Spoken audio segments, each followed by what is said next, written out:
Hello everyone, welcome to my YouTube channel. तर MSc physics याची merit list out झाली आहे SPPUची. तर तुम्ही ही लिंक डाउनलोड करून घ्या. तर तुम्हाला या लिस्टची लिंक पाहिजे असेल तर टेलिग्रामवरती सावित्रीबाई फुले पुणे युनिव्हर्सिटी हे सर्च करा आणि या चॅनलला जॉईन व्हा. तिथे तुम्हाला सगळ्या लिंक भेटून जातील, ज्या आपल्या डिपार्टमेंट वाईज लिंक भेटून जातील. लिंक डाउनलोड केल्यानंतर ना आपल्याला इन्फॉर्मेशन दिलेली आहे. ती इन्फॉर्मेशन पेपरविषयी, म्हणजे आपले ॲडमिशन कसं होणार आहे त्याविषयीची आहे. तर ती इन्फॉर्मेशन तुम्हाला या व्हिडिओमध्ये फिजिक्ससाठी भेटणार आहे, ओन्ली फॉर फिजिक्स. आणि देन बाकीच्या डिपार्टमेंटसाठी मी व्हिडिओ अपलोड करेनच. तर फिजिक्ससाठी इन्फॉर्मेशन काय आहे, 30 जूनला म्हणजे उद्याच्याला युनिव्हर्सिटीमध्ये जायचं आहे. आणि तिथे गेल्यानंतर ना आपल्याला फर्स्ट राऊंड ॲडमिशनची तारीख, डेट आणि वेळ आहे 30 जून मंगळवारी. रिपोर्टिंग टाईम आहे 10-10:30ला तुम्हाला तिथं पोहोचायचं आहे.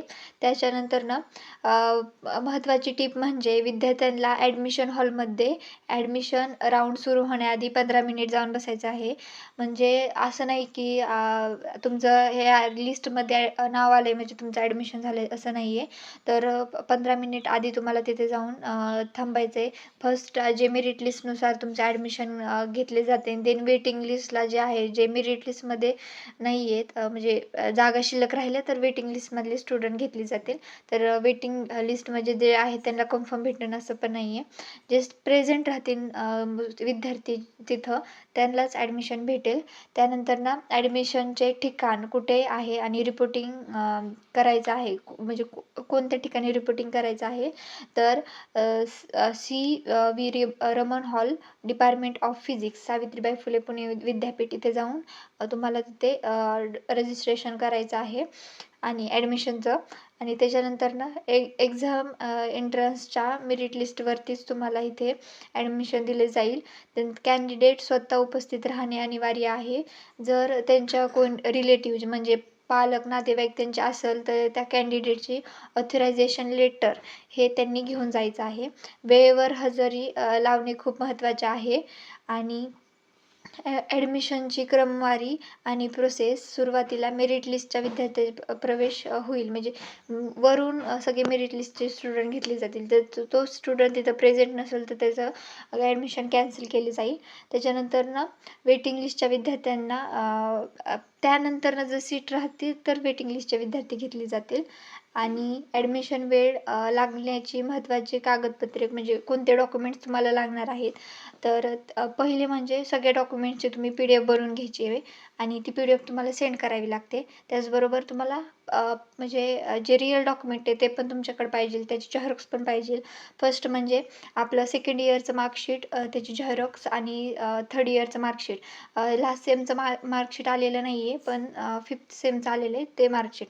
त्याच्यानंतर TC, जर तुमच्याकडे ओरिजिनल TC नसेल तर त्याचा अर्ज करायचा आणि 15 दिवसामध्ये तुम्ही डॉक्युमेंट सबमिट करू शकता.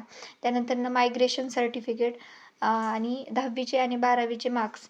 त्याच्यानंतर जर जात पडताळणीचे जे म्हणजे व्हॅलिडिटीचे असेल तर ते कास्ट सर्टिफिकेट ते पण लागणार आहे.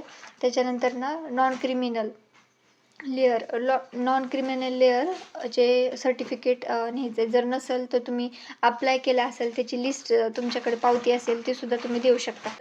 त्यानंतर जर तुम्ही दिव्यांग वगैरे त्याचं सर्टिफिकेट, स्पोर्ट्स असेल तर त्याचं सर्टिफिकेट लागणार आहे.